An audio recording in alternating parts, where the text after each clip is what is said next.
In this tutorial, we're going to focus on adding fractions with unlike denominators. This is a sub-skill of the group Arithmetic. There's a few things you have to know how to do before performing this skill. You have to know what a fraction is. You have to know how to find the least common denominator or lowest common denominator. You have to know how to build equivalent fractions. You have to know how to add fractions with like denominators. And you have to know how to simplify or reduce fractions in the end. That involves finding common factors and canceling.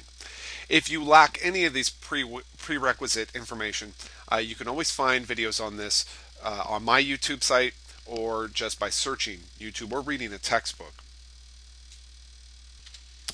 Here's our example. Let's go ahead and add 5/21 to 4/15.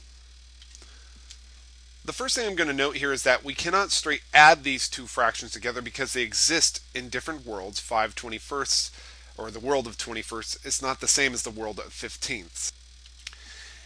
And if you've had problems with this idea in the past, let me just give you an example of why you cannot add these two objects. It's very simple to say if you have 3 dogs and you add 5 dogs, you have 8 dogs. This seems very simple and it's a very brief review. But if I said I had 3 dogs plus 5 cats, we have no way to add these two objects because they're completely different objects. There's not 8 dog cats here or something like that. So we have no idea how to write that. Of course, we could find what's common between these two objects. And we could say, well, really a dog is an animal. So we could say we have 3 animals plus 5 animals, and that makes that 8 animals. Notice that we've found what's common between these two objects. So in our previous example, we had 5/21. In fact, maybe I'll write this in language instead. So written in language, we have 5/21 plus 4/15. You see these two totally different groups of objects. So it's like saying 3 dogs plus 5 cats. So we have to find out how to write these in common terms. The way we do that is we find the common denominator.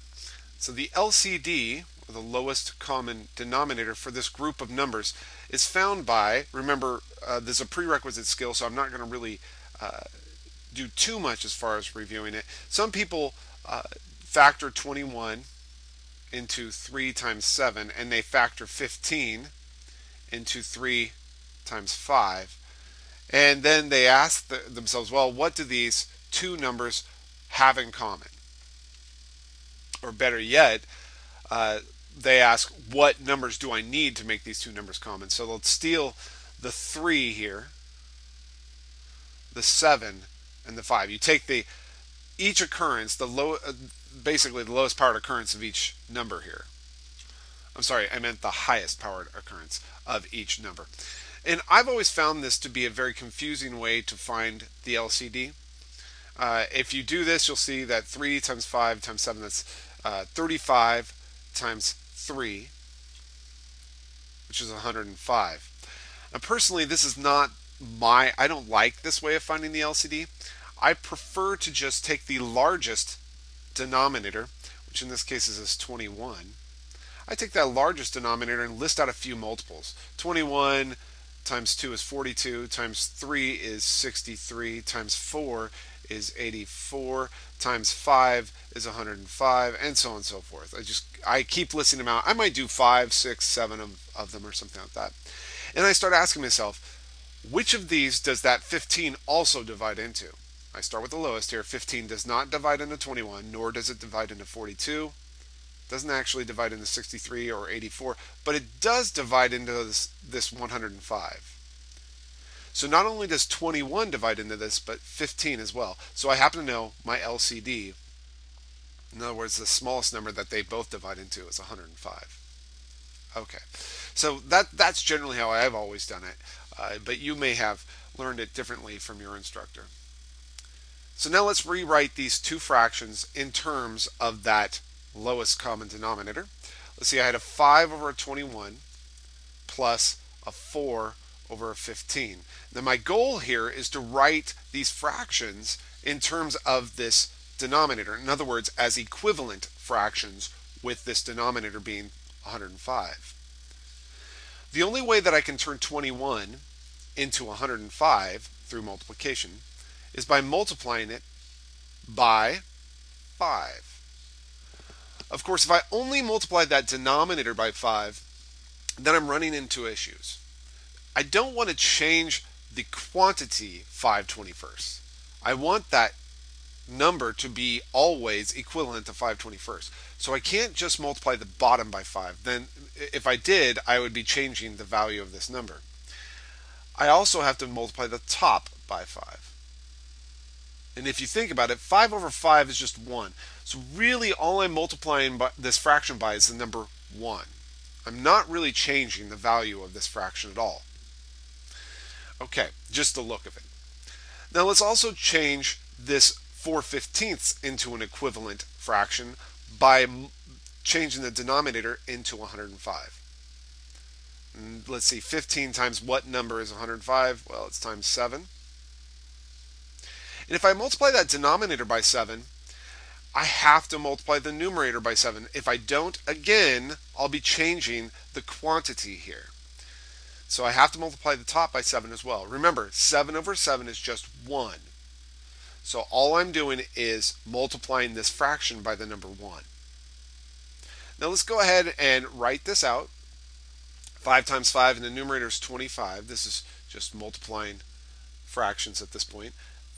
21 times 5 is 105. 4 times 7 is 28. And then again, 15 times 7 turns into 105. Now that these two have equivalent denominators, or like denominators, I can add these fractions up. Now remember, we had this theorem way back in arithmetic. If you had two fractions, a over b plus c over b, that as long as these b's are the same, which that's what's implied by the fact that these are both the letter b. So as long as your denominators are the same, this would be a plus c over b. I'll go ahead and write this as 25 plus 28 over 105.